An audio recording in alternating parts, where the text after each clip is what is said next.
சகரியா 2ஆம் அதிகாரம் 8ஆம் வசனம். உங்களைத் தொடுகிறவன் அவருடைய கண்மணியைத் தொடுகிறான். For he who touches you touches the apple of his eye.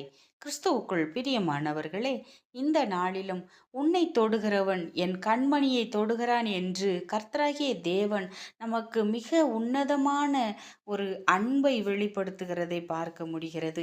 யாரெல்லாம் கவலையோடும் கண்ணீரோடும் வேதனையோடும் இருக்கிறோமோ அவர்களை பார்த்து கர்த்தர் சொல்கிறார், உன்னை துன்பப்படுத்துகிறவர்களுக்கு முன்பாக உன்னை என்னுடைய கண்ணின் மணியைப் போல நான் பாதுகாத்து வருகிறேன் என்ற சத்தியமான உண்மையை வெளிப்படுத்துகிறதை பார்க்க முடிகிறது.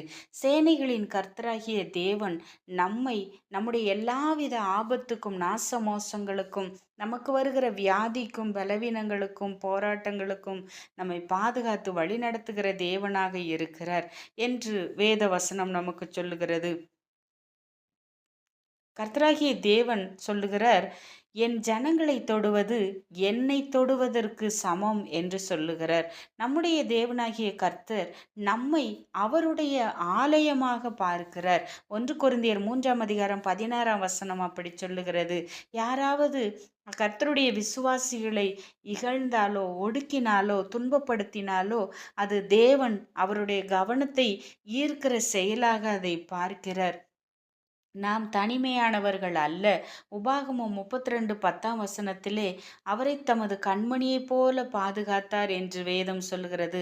தேவன் தன்னுடைய பிள்ளைகளை கவனமின்றி விட்டுவிடுவதில்லை. இரண்டாவதாக தாக்குதல் நம்மேல் நம்மேல் தாக்குதல் நடத்தினால் அது தேவன் மீதே தாக்குதல் நடத்துவது போல இருக்கிறது. ஆகவே நீங்கள் பழிவாங்காதீர்கள், பழிவாங்குதல் எனக்குரியது என்று கர்த்தராகிய தேவன் சொல்லுகிறார். ரோமர் 12:19 நீதியை நிறைவேற்றுகிற தேவனை நாம் பார்க்க முடிகிறது. மூன்றாவதாக பலவீனம் பாதுகாப்பின்மை அல்ல. அது ஒரு சுவரில்லாத நகரத்தை போல இருக்கிறது. ஆனாலும் நமக்கு நம்முடைய தேவனாகிய கர்த்தரே சுவராக இருந்து பாதுகாக்கிறார். நம்முடைய தேவன் நம்மை மிகப்பெரிய பொக்கிஷமாக பார்ப்பதினாலே அவருடைய கண்ணின் மணியைப் போல நம்மை பார்க்கிறார். நாம் பரிசுத்தமானவர்கள், பரிசுத்தமுள்ளவர்களாக தேவனுக்கு ஏற்றபடி நடக்க அழைக்கப்பட்டு இருக்கிறோம்.